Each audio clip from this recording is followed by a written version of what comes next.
This is the most useless skill description I've ever seen. You know why?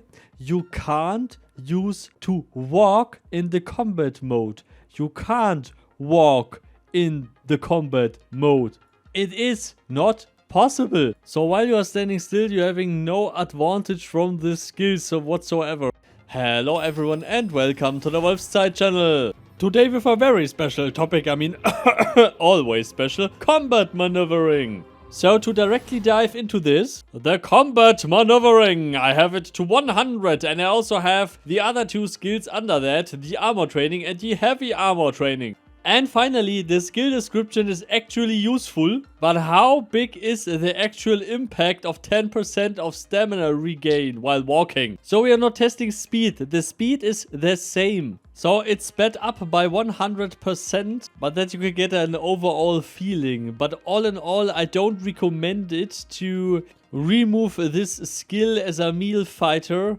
Because if you are someone that is fighting with an armor that weighs more than, I don't know, 5 or 6 kilograms, then you will need this skill. Because under this skill is the armor training skill and under that is the heavy armor training skill. So all in all, it took about 33 seconds. So it takes about 1 minute for a full Thorzar with 100 skills. Because the video footage is doubled. So now to the next test with the skill at 0, of course. And of course I'm testing this on the live server. And of course I need to level up my character again. And now I realize how damn stupid I am. Anyway, let's continue with our sprinting test and a combat maneuvering test, of course. And yeah, the results were quite surprising, to say the least. And to spoiler you a little bit ahead, it's the same. It's literally the same. I can also sprint in combat 33 seconds. So why do I even need this skill?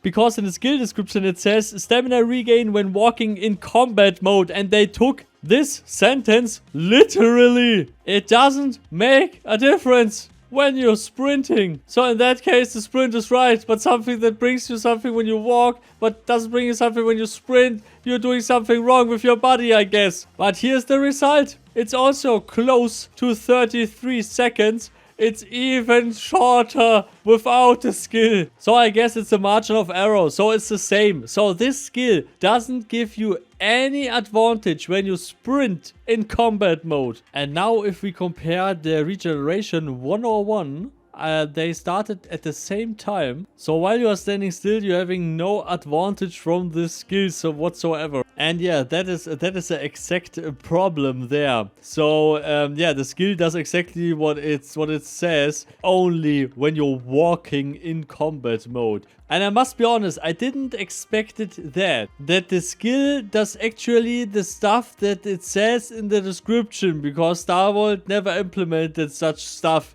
But for this description, it seems to work. But yeah, let's quit the guessing game. Let's look at the numbers.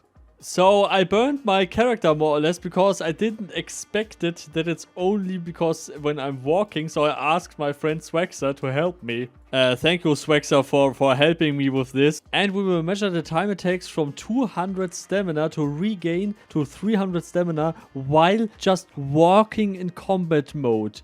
Very important, this benefit only works in combat mode, or does it? So this was the first test, and now with the minimum, we have the same time. We need the same time to regain our stamina. And to set that into relation, these are not the promised 10%. This is just only a 2% difference, more or less. So the suggestion to fix this, and hopefully Star Wars will consider this, hopefully. I can't even say how frustrated I am. Okay, normally when I in my perfect world playing a game and reading the description of a skill, then I as a gamer understand completely what this skill does, what its impact is, what exactly it is when I don't have it, and what exactly the benefit is when I have it. And the problem is with Mortal Online, this is not possible.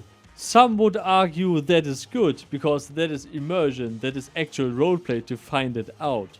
Others would say this has nothing to do with roleplay, that's just bullshit because people will Google it anyway. And I don't know if that was the logout or login cache, because I don't even want to consider this even into testing. When I'm reducing a skill in a session from 100 to 0, then I expect that this skill is now working with 0, not with 100 anymore. And if it's cached on a server, I as a customer don't fucking care about this. But what I care about this, I have invested 100 points in there. And some mages also have invested 100 points there. Just giving people false hopes that they can maybe run a little bit faster from threats when they are in combat mode, that they have a little bit more stamina or something like that. Or people that are hoping that this skill has some effectiveness. It's completely useless. Remove the description, Starvolt. And this is not the first skill. There are a lot of skills in the skill tree that need a complete overhaul from the description. Either it's completely misleading what is in there, it is completely wrong what is in there, or it's not the whole info what is in there. Or it's not working, it's broken and stuff like this. And every time when someone like me is saying something like this, and someone out there is hearing something like this, and every time someone is playing the game and encountering such a skill, googling that skill, asking their friends about that skill, and then realizing that the whole description doesn't make any sense with what the skill does, or that the skill is maybe not working, or that the skill is maybe bugged, or that the skill has no use case at all, or whatever. Then they are saying to themselves, what the hell are these developers doing?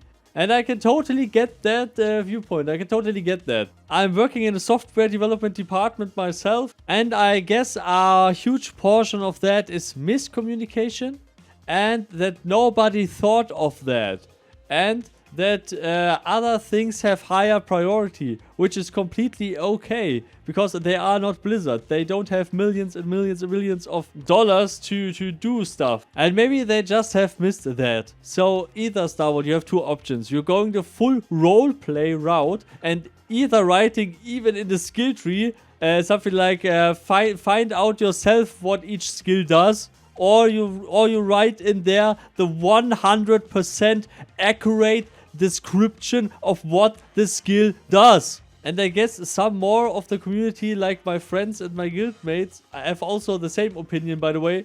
We all want a solution that is maybe the full secrecy, that okay, everyone has to find out what the skill exactly does, or in what particular order this skill is loaded into the hit or not into the hit or something like that. Then we have to find out all the stuff ourselves, which is kinda currently the case, but also with misleading skill descriptions. Or you write the exact stuff it does in the skill description. And I can also give you an advice for that, Starwold. When you implement something like this, then you can maybe also add that if you, for example, see the skill defensive stance and it says it gives you 3% or 5% more defense, then maybe visualize that on that skill, that this skill says you're having this protection value of your character with this skill on top. Here in green marked that you have, I don't know, these 3% more defense on your armor. Then we can finally quit the guessing game about all the data in the game. The other question I have to the whole community is that the thing that we want? Do we want this? Do we want everything over analyzed? I don't know. So it's very important that you leave your opinion in the comments. Would be awesome, by the way. And please share this video and leave a like, and share this with everyone who also hates combat maneuvering, that the skill description is not good. I don't know. no Star Wars bashing here. I'm sorry that nearly every video is like I don't want to bash Star Wars, but in the end it's Star Wars bashing. But no, it's not meant like that. I love you guys, and I think that this is a great project, and I love Mortal Online, and I would like to see it grow, and I would like to see it thrive. That is why I'm still here and why I'm still making the videos. And without these supporters, this wouldn't be possible. So special thanks to all the supporters: Carmel, Paladin Life, Lucario, Ronus, Paternax, Cologne Bulldog, and all the others, of course. So never forget to, I don't know, combat maneuvering hard, I guess. Yeah, see you all next time. Goodbye.